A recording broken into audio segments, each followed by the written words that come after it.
Hello. Oh, yeah. Sorry about that. Welcome to Mount Rose. Just chilling in this pretty good sort of beer garden type place.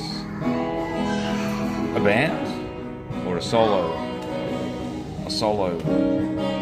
guitarist playing. It's pretty good. Sort of an arts kind of vibe.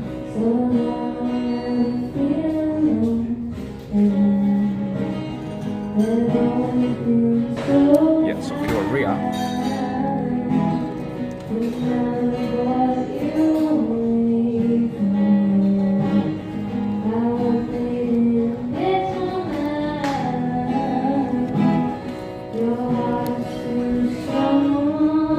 it's pretty good. And you can see how it's all kind of,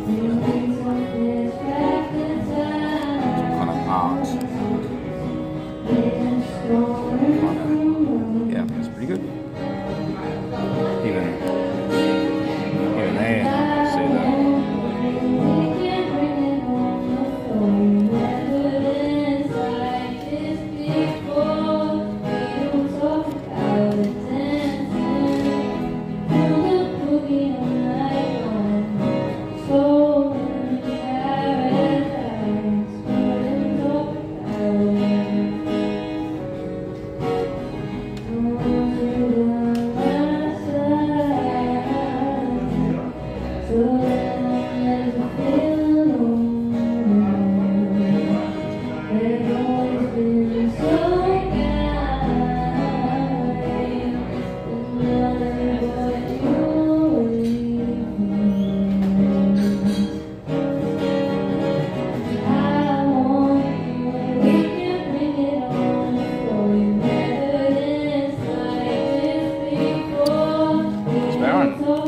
Okay, so tomorrow night, yes, ballet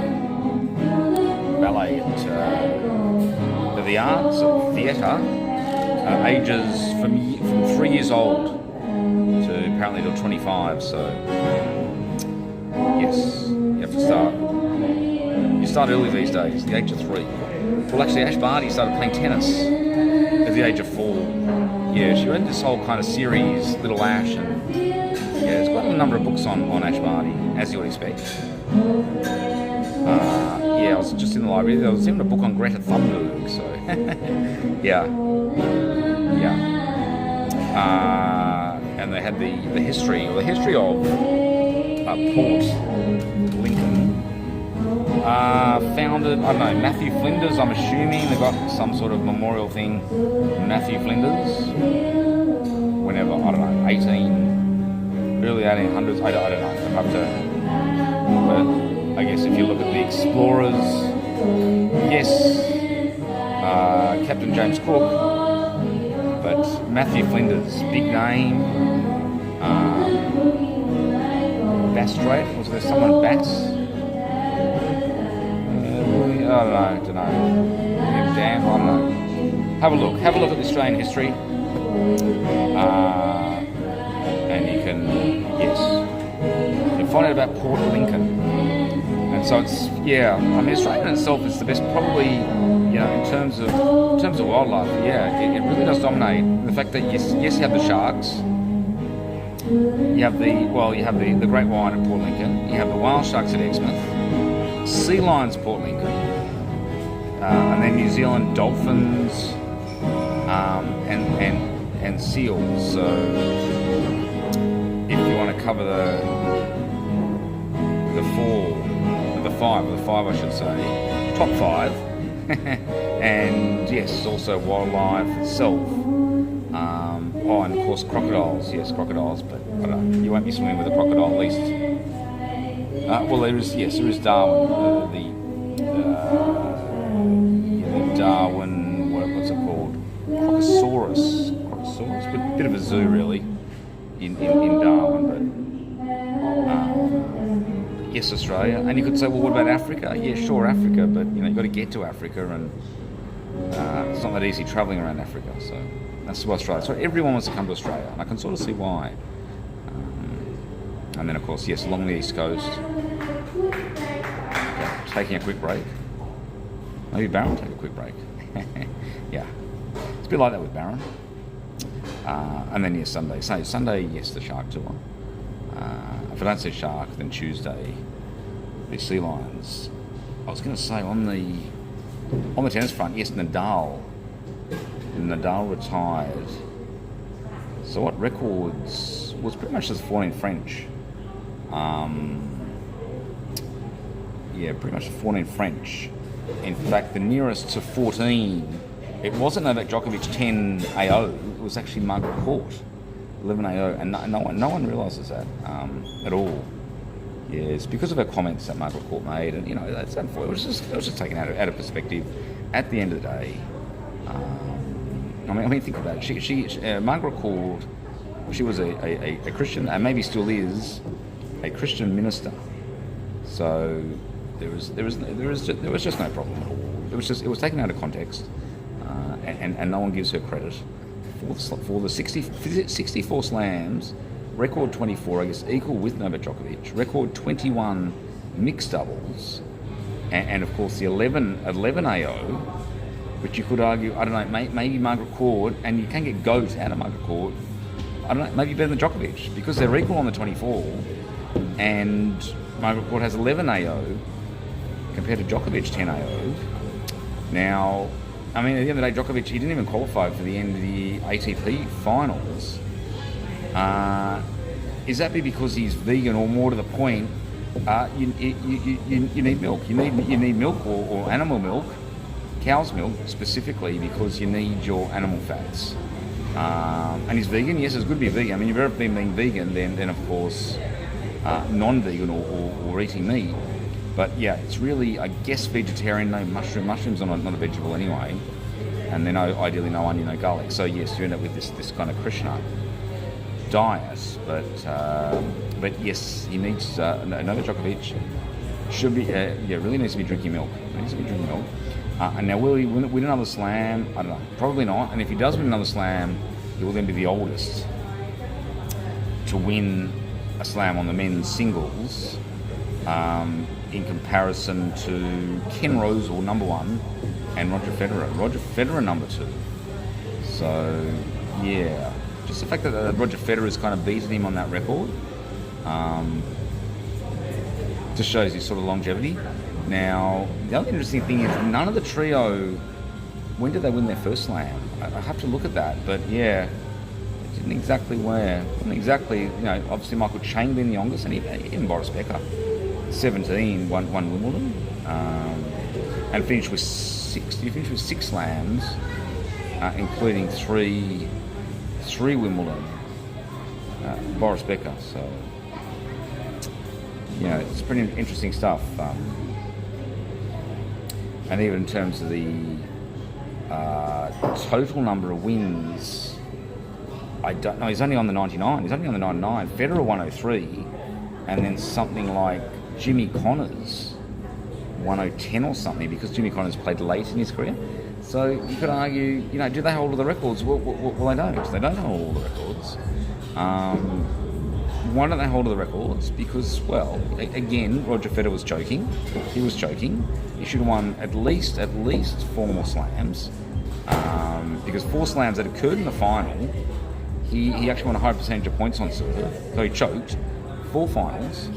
And then even prior to that, there were 6 more where he won a high percentage of serve. So he could have potentially won up to 10 more slams. And that would have probably put him outright leader in comparison to Djokovic and Nadal. So he was joking. Nadal, well, if you win 14 French, why can't you? I don't know. I agree. I won't win 14 of the other slams, but again, it's just one dimensional. But maybe that's what it is with tennis now, because of the surface and maybe the movement. I don't know. But he obviously just couldn't adapt to the other surfaces. But having said that, he did win. I think he won even more US than Djokovic. Don't know why is he underperformed Djokovic at the US when he's won 10 AO? That could not be explained. What did he win? 4 US, 3 Australian, and again he doesn't hold the record. Well, when I say record, Federer 8 Wimbledon and Djokovic 7. So why has Federer won more Wimbledon than Djokovic. So, and yes, Pete Sampras 7.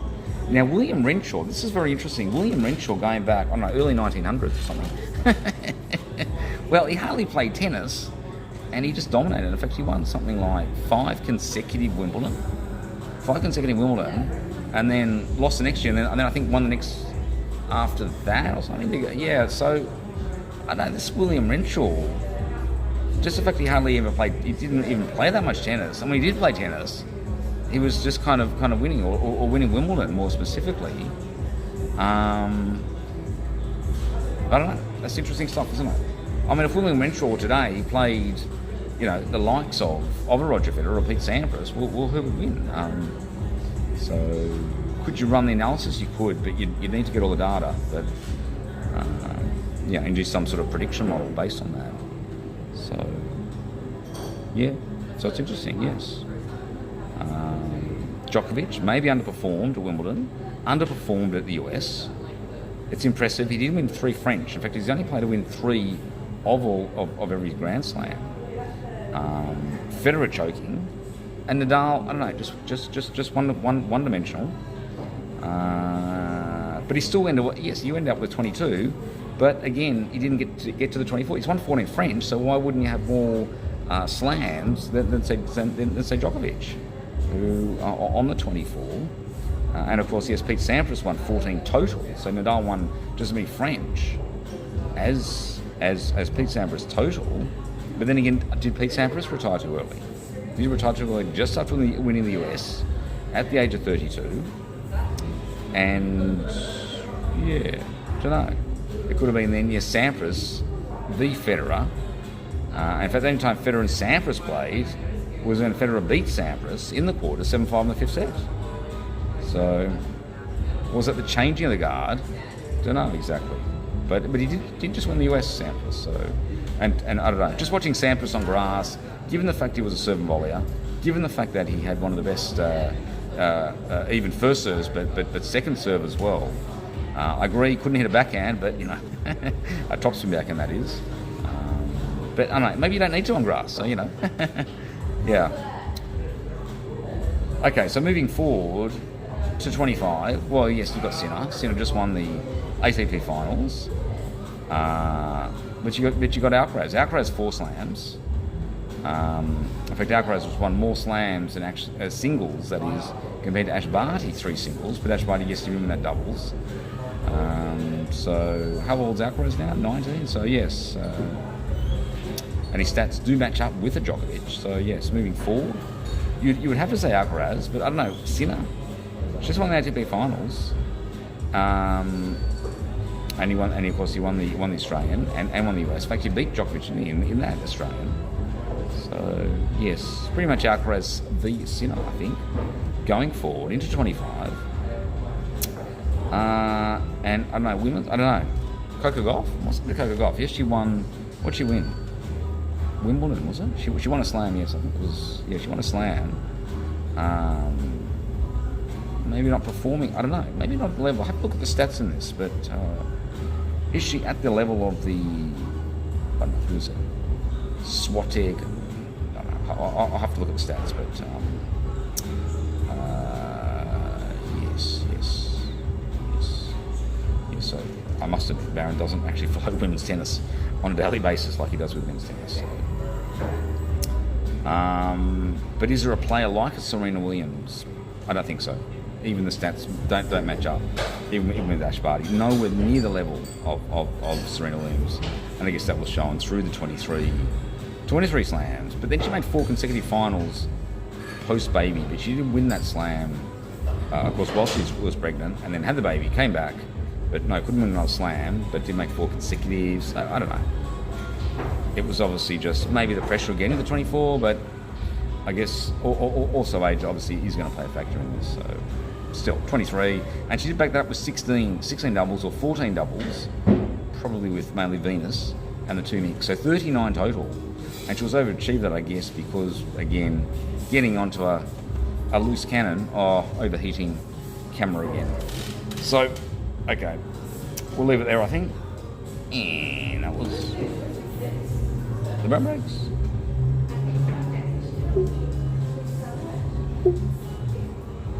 And that's the Novak Kovacic 271, and of course got the white and turquoise